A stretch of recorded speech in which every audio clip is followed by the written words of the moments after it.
Hello, everybody, and welcome to the Spoiler Warning Podcast. This is a special bonus episode where we are recapping our thoughts on a little film called Mass, which we caught at the 2021 Sundance Film Festival. I'm Christopher Schnese. And I'm Stephen Miller. And if you're joining us for the first time, the Spoiler Warning Podcast is a weekly film review program. Each week in the show, we're going to dive in, debate, discuss, and argue over the latest films coming to a streaming platform near you. For this film, don't think we know when it will be coming to a streaming platform near you, but hopefully sometime soon, because spoilers, I think it's pretty good.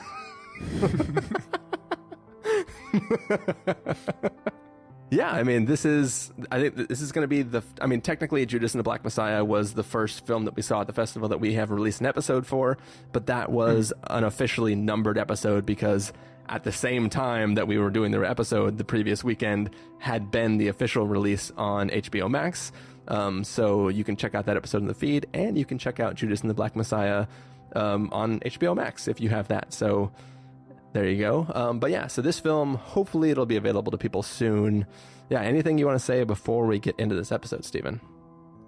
I want to say, because we probably can't elaborate on this in the episode, that I think there were a few movies at Sundance that had great double meaning names. Coda is one, and this is another one that I think is just very, very clever. I won't say more than that, but I wanted to get that in somewhere. Yeah. Also, I realized this when I was editing the episode for Coda. We never talked about in the episode Coda that Coda is actually an acronym.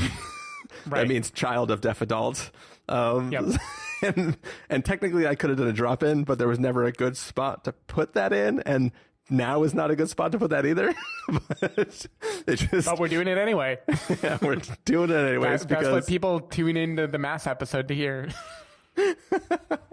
But yeah, it was something that could have been important. But yeah, I did think it was interesting. I felt like there was quite a few films that either had intentionally double meanings or intentionally vague titles to their films. It seemed like everybody wanted their film to be very short, their title to be very short, and preferably 4 letters: Coda, Flea, Mass, Cusp, yeah, Land.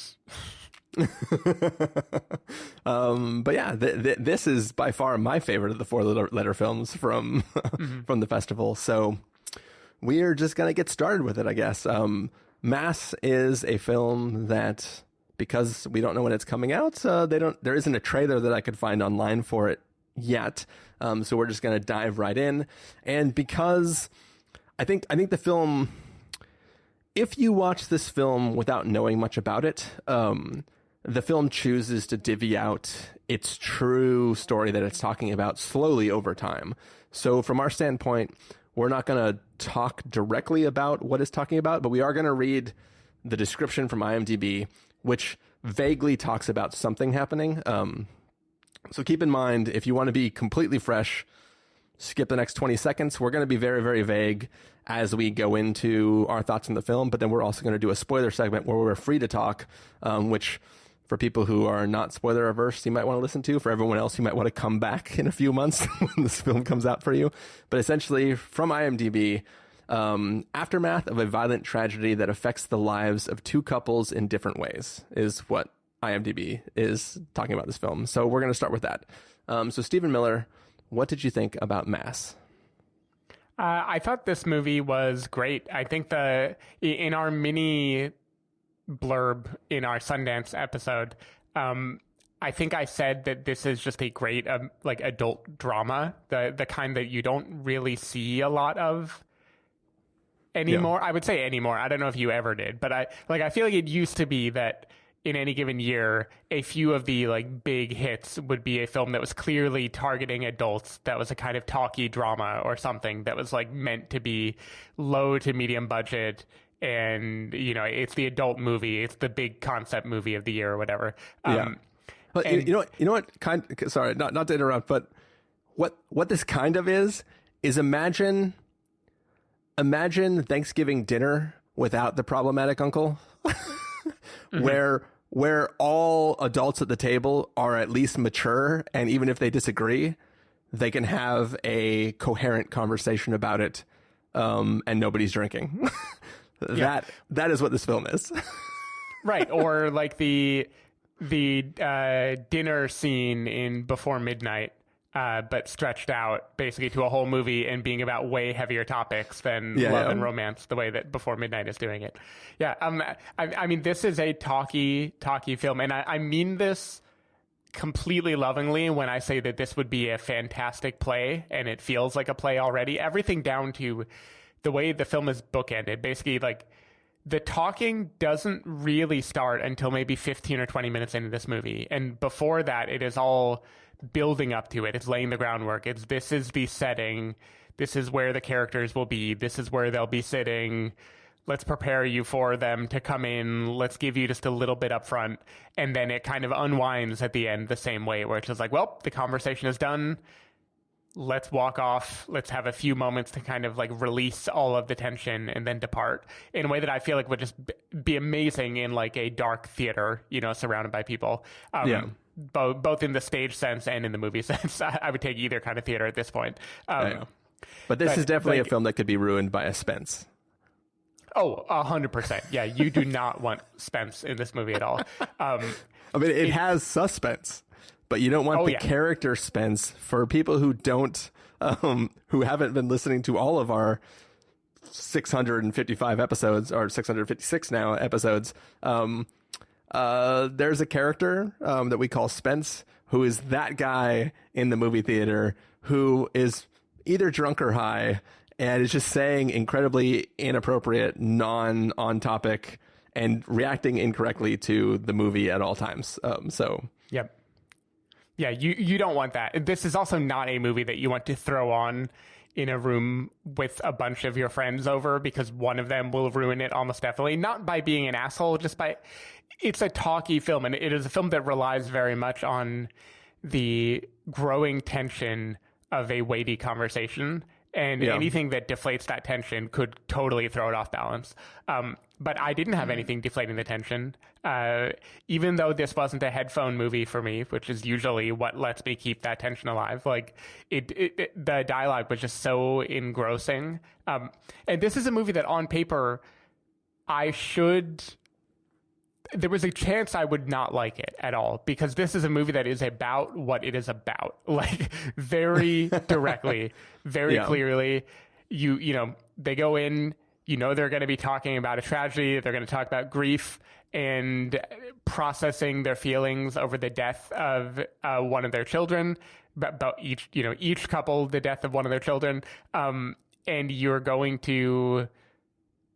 this movie is going to be about life and death, mortality, guilt and forgiveness, blah, blah, blah. And historically, those kinds of movies are hit or miss for me, because it sometimes feels like that is the easy way out narratively, to just like let characters say all the big top shelf themes that they're going to be addressing. And it is a testament to how well this movie is written and acted that I fell for it 100%. Like it completely worked on me. When they are talking about grand themes of redemption or of like sorrow or tragedy or grief, like, it feels completely earned, because they sell it in the manner of parents who have been thinking about this for years and years and years and just need to get it off their chest. I feel like this is a movie that it has no right to work as well as it does, and it just works phenomenally well. So yeah, I found it moving. I think I only got misty once in this movie. Christopher famously cried 3 times, which we'll talk about in spoilers. But yeah, I just think everyone is great here. It's really a quartet, right? You have the Gail, Linda, Jay, and Richard are the characters' name. Martha, Plimpton, Ann Dowd, Jason Isaacs, and Reed Birney. And it's basically the parents.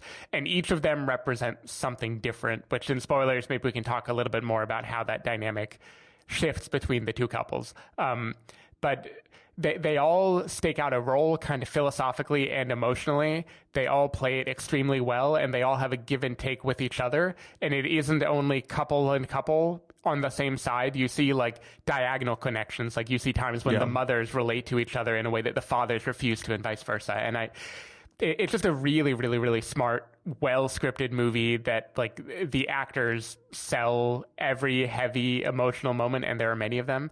And yeah, I was really, really into it. It wasn't a pleasant watch, but I was pretty blown away by how well it worked. Yeah.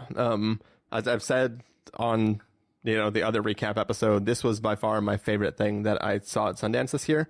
I was just floored, blown away. Like it also wrecked me. Like I just thought this was such an incredible film. And I like to do little like pulling back the curtains, showing how the sausage is made. When I was like selecting all the films that we were going to review or that we were going to watch at Sundance this year,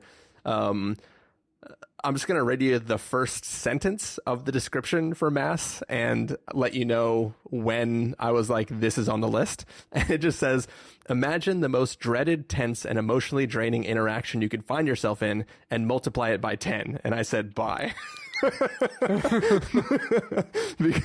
I stopped reading the description after that. I was just like, oh yes, and I had no idea, like, because as we said, Mass could be anything.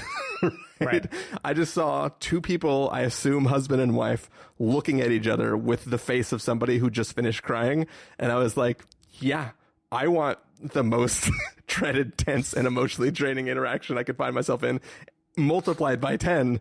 Please give it to me, because that's what I go to festivals for. Can I tell you a true story? Is after the night before, we had like back-to-back movies that Joanna did not vibe with at all, like, you know, kind of aggressive, like midnight screening type films. Yeah. And Mass was the next one she was going to watch. And I was like, okay, you decide if you want to watch it or not. And she was like, is it going to be like sad or disturbing? And I was like, I don't know, let's read the synopsis. Imagine the most tense experience of your life. But you said no headphones, so did she stick with it? She did. Yeah, she stuck with it. And are you allowed to? Did she? She liked it. Okay. But yeah, so as I said, I love this film. This film, like, so what, as far as we're going right now is we're talking about that this centers around tragedy seen from two different sets of adults, right? And I think that, like, in life, anytime a tragedy happens, no matter how big or how small or what's going on, the questions you want or need answered are why, how, could anything have been different? What if, you know, somebody turned left instead of right? What if I didn't miss that light? What if, like, there's a million things that go through your head, and the weight of dealing with situations can cause you to just like rack your head with like thinking about what ifs and how things could have changed. Did you miss the signs of this? Did you whatever? And I think that this film is, what if people weren't forced to bottle that up inside and agreed to sit in a room and just have that out in each other's presence? And it's just like, it's a beautiful, beautiful film. And it's not a film that is preachy about one specific aspect of anything. It is a film that is handling all sides of a subject matter with equal weight and levity, and doing a back and forth and passing the ball between it and like opening up for more ideas. And you like, I know this is impossible, but the execution and the delivery of the information of this film is done so well. I would believe you if you told me that the writer-director gave the actors and actresses X number of pages at a time and only let them have that information in order to perform their scenes, right? I mean, there's no way that's the way it worked. But the way this back and forth happens and how organically each person in the conversation can go with, like, I have entered this room with my mindset on this, and this is my agenda. And how it transitions to, like, well, now I'm thinking about this, and now I'm going to go on this, like, extended monologue about how this makes me feel. And it's just like watching people process in real time something that, when tragedies of these types happen, we only see it through the news coverage, right? We are outside observers of a situation, and we only think of it as the participants and ourselves as outside observers. This film talks about tragedy from the people who are left behind, and how they perceive events and how everybody perceives each other when they're tangentially related to events that take place, right? It's an amazing achievement, is what I think it is. Like, I think this is a brilliant film. The dialogue is amazing in it. And it's just the way it chooses to divvy out the truth of what they're there to talk for, and the way it does it too. Like this is a film that is like, all you know is two sets of people are coming to a room at this church to have a conversation. And that's all you get. And even the people who host the event aren't allowed to know, due to contractual obligation, what those people are going to talk about. They're like, look, I'm just a mediator. I bring people together to have conversations. We just need a room. I don't even know what they're going to talk about. Like, you just got to let it be.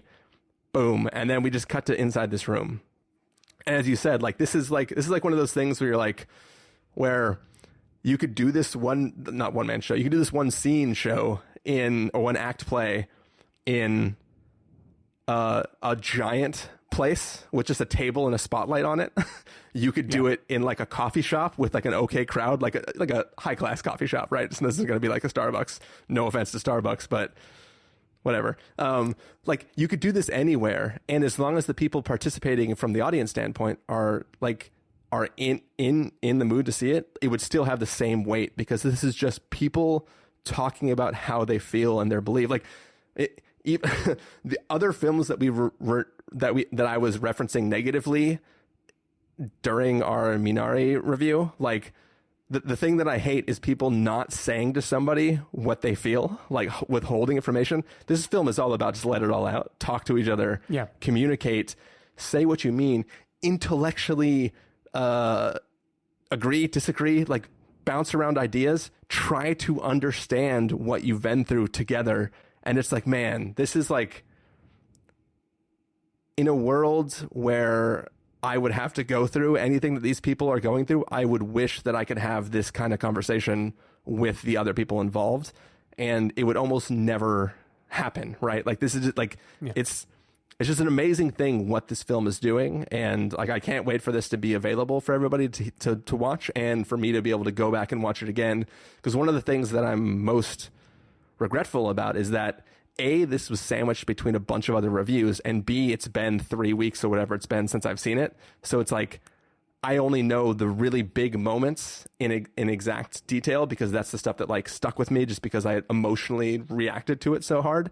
But like, I would love to just like be in it and see people talking about it. And yeah, I loved it. Yeah, no, I feel that. And I think there are a few things, even though I believe this would make a fantastic stage play, that make this like uniquely a movie, and I think strengths of it as a movie. One is the way it uses time. So this is a conversation between these four people, but it has breaks in it. Like, there are clearly time jumps in it. It isn't only real time, like, because you would get the sense that they've been in here for a while, and there are kind of moments of reprieve after a really heavy conversation where the camera will kind of linger somewhere else for a little while and give you a moment to recover before jumping back into it. And I think that is really important to the pacing of it too. I also love, even though the meat of the movie is inside that room, the way we talked about Before Midnight before already as like a conversational movie. But another thing I love about the Before series is the way that it establishes places before and after the characters have been in them. And it kind of gives you a chance to process the emotions that like that room held. And I think this does a fantastic job of doing it. Like, the way this does open and close, I think adds a lot to your experience of the movie. You mentioned that this is a movie about what if four people could really just talk, process, get everything out, disagree with each other in a constructive way, and try to come at some conclusion in the end. And what I love about the way this movie handles that is it is not doing that in a how do we rationalize this way, like let's have a debate about, I can't even spoil what they would debate without spoiling the nature of the tragedy. Like, this isn't a movie that is trying to preach or have them discuss logistic ramifications or what should we do, or let's set our feelings aside and look at this subjectively and blah, blah, blah. This is a movie about processing emotion, and it's like processing your own grief and anger and the grief and anger of others, and how do you express everything you are feeling when you know the things you're feeling will hurt the people that you are talking to or who have their own things that they're also feeling, and the give and take between them, where every character, depending on when it is in the movie, is either acting as the person who feels, who has to get something off their chest, or is the protector of someone else who is like aware of that other person's limits and doesn't want to rile them beyond what they can take. And I think that is like the very, mature sensibility of this movie, is that you can hold both in your hand at the same time. Like you can be grieving and getting something off your chest because you have to, and you can also be aware of the other person and wanting to guard them from feelings and not wanting to push them beyond what they can take. And I think that is the whole tension of this movie. That's why even when you know everything there is to know, which the movie divvies out information, but I would say by, I don't know, halfway through it, all the big bullet points of what they're discussing. And even still there's a tension the whole time in the conversation, because you feel that tug of war between what I want to say and what I am aware enough to know I should not say, and how do I navigate in between that so we can all get to a place where we're comfortable in speaking our mind. And I think that is it's just like a fantastic movie, and a really difficult line to tread, and especially a thing that you could write the script for this and then have it get acted and it would be dog shit, right? Like there's so many ways that this could feel like a good movie, and then when you watch it, you're like, oh no, oh no, I'm making people listen to 2 hours of tragedy. That is not good. It could also be a thing that when you watch, there is a world in which this film was made and you came away going like, that person thinks they're really fucking smart. Right? Like where it doesn't feel authentic, it feels like somebody trying to be writerly. And instead this comes off as like, fuck, I aspire to be able to talk to people that I come across in life with this much care and like just goodwill regardless of the situation, right? Like it's just something that's like it's a magical achievement in my mind, just like how well it executed on this when there's so many ways it could go wrong, and it didn't go wrong at all. It like nailed it. Yep. Yeah, and I think to say more, I would probably need to go into spoilers to talk about what it nailed exactly. Yeah. I also think that's probably the case. So for everyone who's listening who hasn't yet been able to see the film, we're going to wrap up the non-spoiler segment now and just go to verdicts. So Stephen Miller, if you were going to give this a must-see, recommend with a caveat, wait for rental, pass with a caveat, or a must-avoid, what would you give it? I'm giving this a must-see. Unlike Christopher, it wasn't my number one of the festival. It was probably like number 3 or something. It was high up there. And I really, really, really enjoyed it. And I think it is a great movie that people should definitely check out.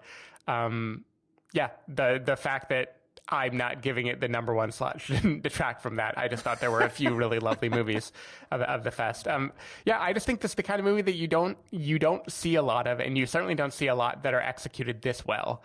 Normally, a talkie film that you see is either very loose and improvisational, and you kind of like bake that in. You assume, okay, to get naturalistic, I'm just going to have to deal with a lot of kind of awkward pauses and stuff like that, and I'm going to roll with it because I want to get at something human in the end. Or you get something that feels overly clever, like you said, like that person thinks they're so smart. Like you can hear where one character cuts the other off, and it feels like way too tightly scripted. And this is a movie that just it does not feel clever, and it does not feel loose. It is a movie that is just like a fantastic drama that wants to be a drama and like knows what it is going for and just sticks the landing like 100%. And I think that is super rare and worth celebrating. Yeah. This is a must-see from me. As I said, it's my favorite film of the festival. It will no doubt be on my top 10 list by the year's end. The joke I made during our other review was WB be damned, because we'll see we'll see how all those films come out. I don't know. Maybe Dune's going to be the greatest movie I've seen in my life. We don't know. I actually heard there's a 4-hour cut of Mass that wasn't allowed to be shown to us. the Snyder cut. Yeah. But yeah, so that's the non-spoiler review of the film Mass. We're gonna say goodbye to anybody who doesn't want to hear spoilers. Anybody who doesn't mind to hear spoilers for this film. And really, honestly, I think like a lot of reviewers straight up just say the spoilers for this film, and I think that it will still be as impactful overall. But there's definitely the actual reality of what this is about is stated in a very blunt way that I think works extremely magically. Like it's just like there's a needle drop moment where somebody just says something, just says it, and says it in a very exacting, biting sort of way, and then there's a pause of a few seconds of dead silence, and I think that affects you more if you don't know what it is yet. But I think overall it's probably safe to hear some spoilers for some things. But all that being said, we're going to wrap it up now. Some music's going to play, and then when we come back, it'll be spoilers. So for now, Stephen Miller, if people want to find you throughout the week, where can they find you? People can find me at twitter.com/sdavidmiller or sdavidmiller.com. People can find me at ChristopherInRealLife.com or twitter.com/ChristopherIRL. You can find the podcast over at thespoilerwarning.com, where you can get a bunch of the back episodes of the show. If you want to subscribe to the show, you can do so on Overcast, Stitcher, Apple Podcasts, or wherever podcasts are found. If you want to know when the episodes go live, you can follow us at twitter.com/spoilerwarning, facebook.com/thespoilerwarning, or instagram.com/thespoilerwarning. If you want to get a hold of us directly, you can send an email to fans@thespoilerwarning.com, or you can use the contact form on our site. Music for this episode will come from the credits to Mass, so hopefully you are enjoying that. And yeah, as I said, that music's going to fade up, and when it fades out, we will be in full-blown spoilers, so watch out for that. Everyone else, we will see you in about 10 seconds.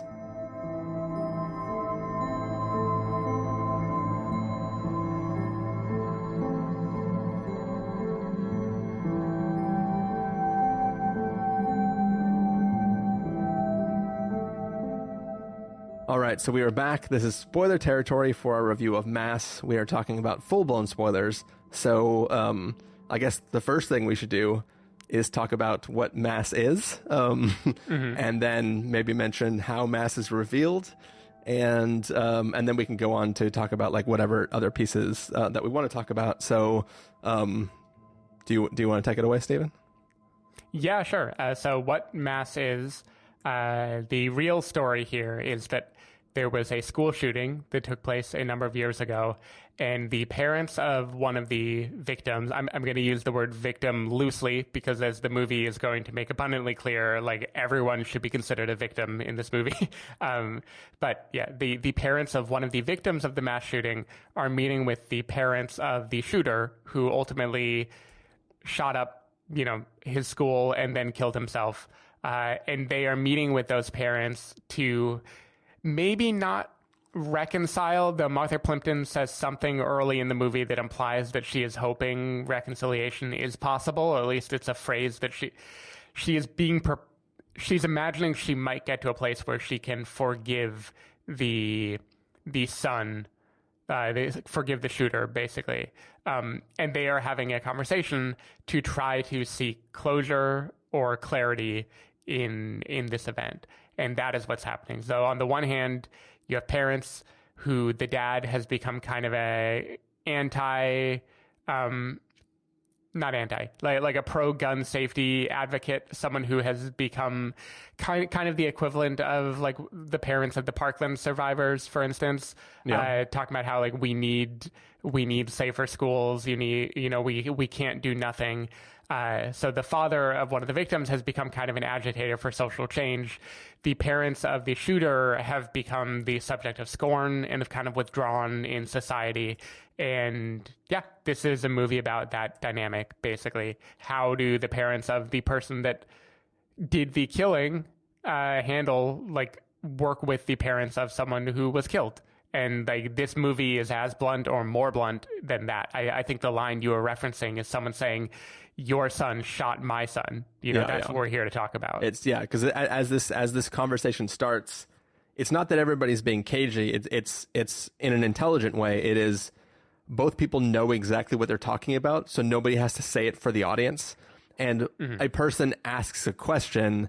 I forget the exact question, but it's like, but why does X equal X? And then the mother of the son who was killed by the other one says, because your son killed my son or shot my son. And then that's that moment of dead silence where you just sit with that for a little while and everybody kind of just sits back in their seat and is like, fuck. So, yeah, I think that's the first moment where I was really like, I love this movie. So I think, I don't know when I clued in with certainty that this was about a mass shooting. So that, you know, I don't remember if I underlined it before, but that is the second meaning of mass is, you know, the shooting, also the church that it takes place in. Yeah. But I feel like by the time that reveal happened, I already knew for a while that it was a school shooting, and I don't know why. Maybe I just assumed, you know, when it asked me to think of the most terrible thing ever, I maybe just clued in there that was probably what the movie was going to be about. But for people who are listening to this who have not seen the movie yet, I can tell you, as someone who kind of assumed it was about a school shooting, watching them divvy out the information is still, you can feel it being expertly done, even if you already had an inkling of what it was about going in.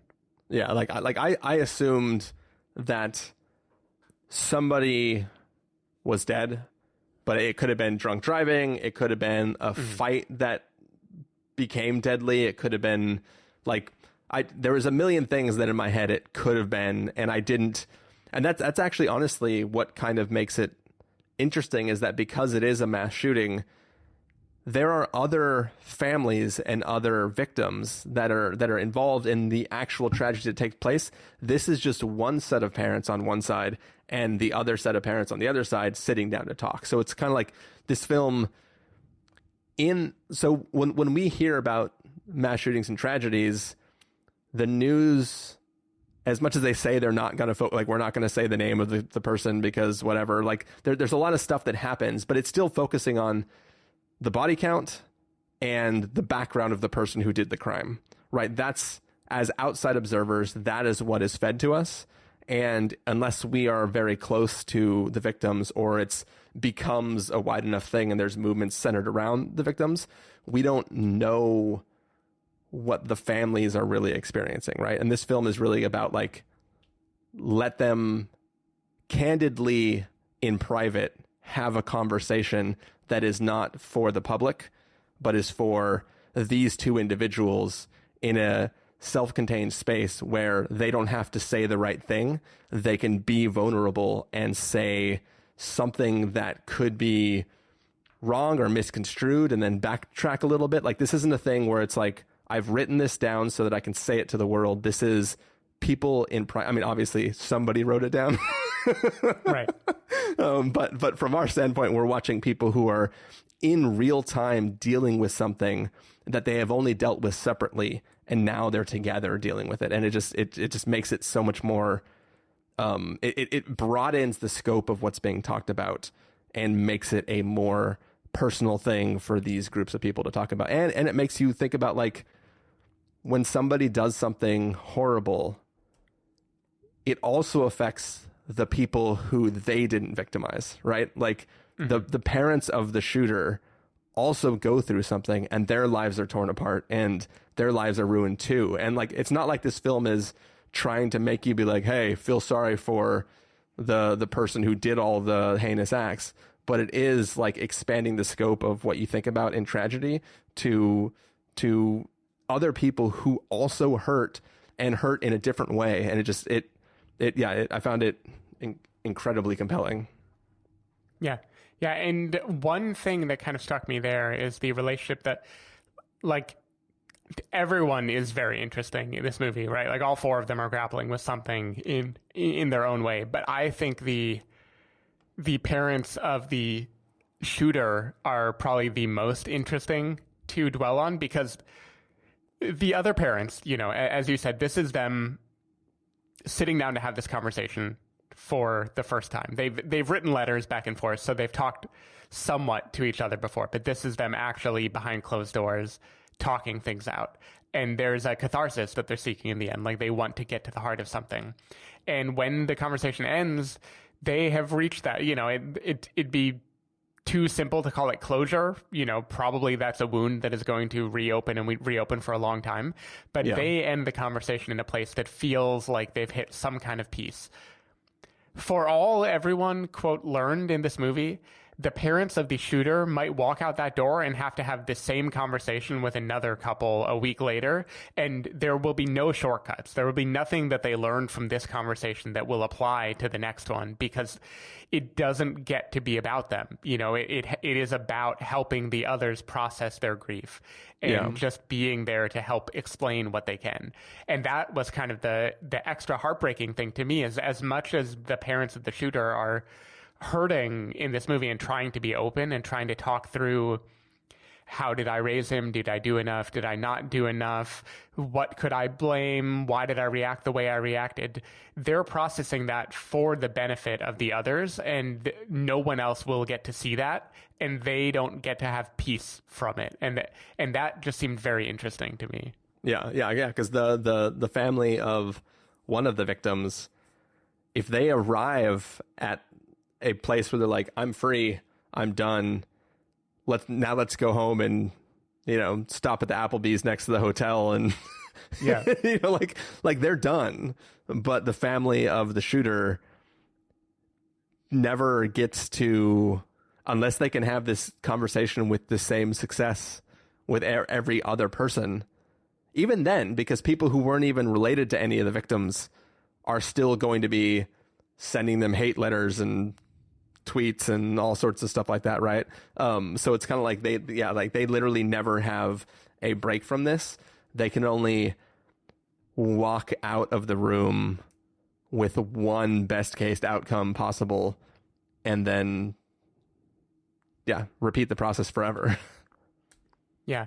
And there are just so many things that their conversation touches on that I found really interesting.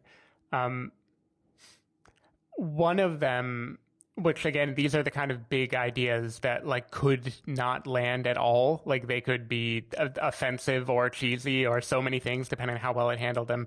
But one of them is the mother of the shooter. She's trying to explain to the three other people in the room how she knows the world would be a better place if her son hadn't existed, but she can't let herself feel that he shouldn't have been born. Like the line between I know the damage he caused means I have to believe this thing, and yet like love demands that I can't let myself internalize it. Am I allowed to not internalize that belief? And that, like I thought that was just really, really interesting, and it could have completely blown up. Like when it was brought up, it could have felt. There's so many ways it could have been tone deaf, and it wasn't. Like I thought instead it tread this just really, really good line between, in a tragedy, things are complicated and there are no right answers, and when you love someone who does a horrible thing, what right answer is left for you to do? And I thought that was maybe the most compelling dynamic in the movie. Yeah, I think so too. I mean, it's. I mean, there's when in accidents, you don't have the answers that you need, right? When there's an actual act that was caused by a person making a decision, like it's just so much worse because there's intention behind it, and that's intention that you need explained, that you want to have been able to correct.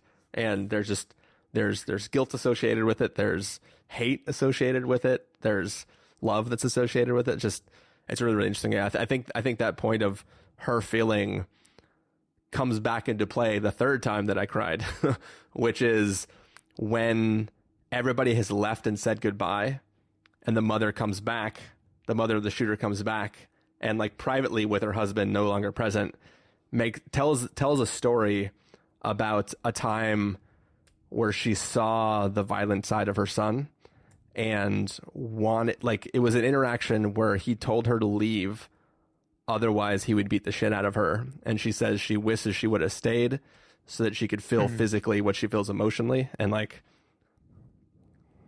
wrecked me. Yeah. Was that one of the three? That was the third. I'm getting emotional now, like thinking about it. Yeah. No, that was well done. So now that we're in spoiler section, I can also say how much I preferred this movie to Gus Van Sant's Elephant, which was the other first thing that I thought of, given the subject matter. Like, I feel like this is simultaneously, in a literal sense, this is way more heavy-handed and direct than Elephant, because this is literally characters talking about good and evil and grief and why would they do this. But this handles it so much better than a movie that just tries to depict what happens. I feel like, because again, this is people talking about what happened, but they are, in the universe of the movie, they are the only people in the world who have a right to so candidly and directly dissect what happened and why. Yeah. And I think that is kind of the magic of this movie, is it lets things be voiced by characters who would and should have thought this bluntly about the motivation behind tragedy. And that makes it feel so authentic and moving, even though it is a kind of a mouthpiece for saying things that you normally wouldn't say about the causal mechanisms of tragedy and how it leaves people. Yeah, but also one of the reasons why I think it is important to talk about this material in this way is because the people who it happened to and who caused it are not here to explain the motivations and the experience in the moment of what happened, right? Like, this is, it sounds like it was one classroom mainly that took the brunt of the attack, and then the shooter killed himself in the library later. So there may have been other people in that room that survived and got away, so they might have eyewitness accounts. Like, there was a whole court case around this and everything, so witness testimony and stuff came out, so these parents know all that. But the fact of the matter is, no one was in the head of the shooter at the moment he did the shooting, and no one was in the head of the child at the time it did. So when you dramatize the experience of being under gunfire, you are inserting whatever you think is the filmic representation of that. There is inherently artifice. It might be super filmic. You might be like trying to make it feel like D-Day and like show off the cacophony of this moment in time, but that's not real. Like, these parents also don't know it's real. They only know the facts afterwards and the evidence from the crime scene investigators who painted a picture for them of the events as they expected to have taken place. And I think that that's the most honest way to talk about this, because you're not obviously this whole thing is just somebody writing it, but like, if this situation was real, it would be the most honest way to talk about the situation, because all you can do is project what you think you know into people who are no longer with you, and they're just, you got to deal with that and be frank about that when you try to talk about people, about blame, about guilt, about, rationales for why things happen. Should you have seen the signs? Is your child pure evil? Like, there's so much there that this film is doing that I think is like the best way to handle this subject matter. Yeah. Yeah. One line that sticks out to me, which it wouldn't shock me if this is another of your cry moments, is the father of one of the victims. When he is starting to break down, up until now, he has kind of been the stoic one. Like, he sees Martha Plimpton as the person who needs to get stuff off her chest, and he kind of is trying to be the more like the level hand in the. He's trying to kind of moderate the conversation because he thinks that is his role. Yeah. But in this moment, he kind of breaks down when he's talking to the other father. The other father starts rattling off names and stuff to prove like he does know, he does care, he knows what happened. And the dad says, like, but you don't know the way I know. You don't know what happened to my son the way I know, because when I saw it, this is what I saw. And it's just this idea of like how tight that emotional bond is, and how like just like what those scenes represent to the individuals who are left behind, as opposed to what they represent when it's the news just like showing it off or sensationalizing it. And that I just thought there was something really powerful and interesting about that back and forth that they have about like how intimate your relationship with loss is, even though, you know, the unspoken truth is the dad doesn't know, you know, like he wasn't there and he knew his son, but that doesn't mean he knew exactly what his son was going through any more than the father of the shooter knew what his son was going through, you know, but because this grief has defined his life for so long, he feels like he knows it. And I thought that was really interesting. Yeah. So that scene is the first cry moment, the first ugly cry moment. But it's basically the father is talking, like the father wants the father of the shooter to say that his son was evil, basically. And his rationale for it is that the first assault of the classroom involved a pipe bomb followed by a bunch of gunfire. And he knows through the reportings by the investigators of the scene that his son survived the initial attack and was trying to get away. And that the shooter came back and basically execution style finished the son off. And because there was 6 minutes or whatever it was in between the initial attack, when the kid came back and executed his son and then went off and killed himself, that to him, that can only be seen as evil because it shows some sort of at least secondary premeditation, which is not an actual term, but basically like he came in, tried to take out a bunch of people. Like basically the father of the shooter is trying to say that like, that wasn't even his classroom. He didn't have class with those kids. He just picked a class at random. And the father's trying to say like, he was lashing out. He picked a classroom at random and killed it. And Jason Isaacs is trying to say like, no, he came back to finish off my son. That's not a random act. That's a thing that you intentionally do. Like you can't argue that that's random. And like, as he recounts the like at 102, the pipe bomb's thrown at 106, this happens. And then like as he's recounting, just like that hurt from the father is like what like tipped me over the edge. Yeah. So was your number 2 then Martha Plimpton forgiving? Yeah. Yep. So that's my three good cries. Nice. But yeah, and any last thoughts, Stephen?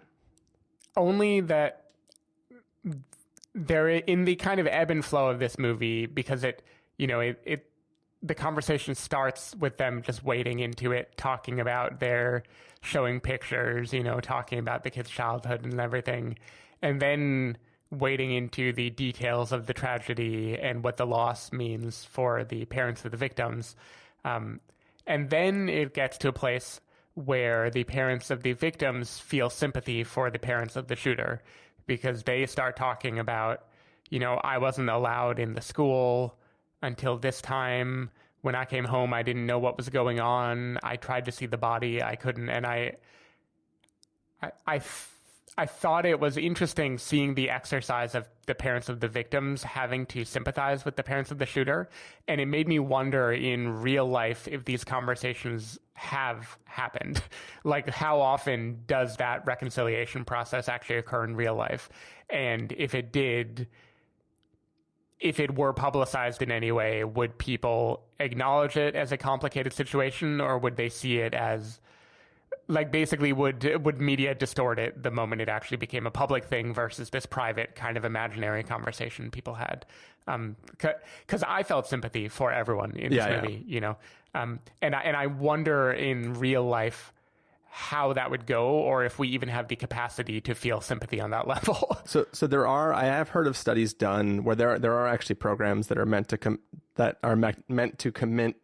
connect. There are programs that are meant to connect people who have committed crimes with the victims of those crimes, and I think there's like some statistic about like positive reactions from those sort of programs.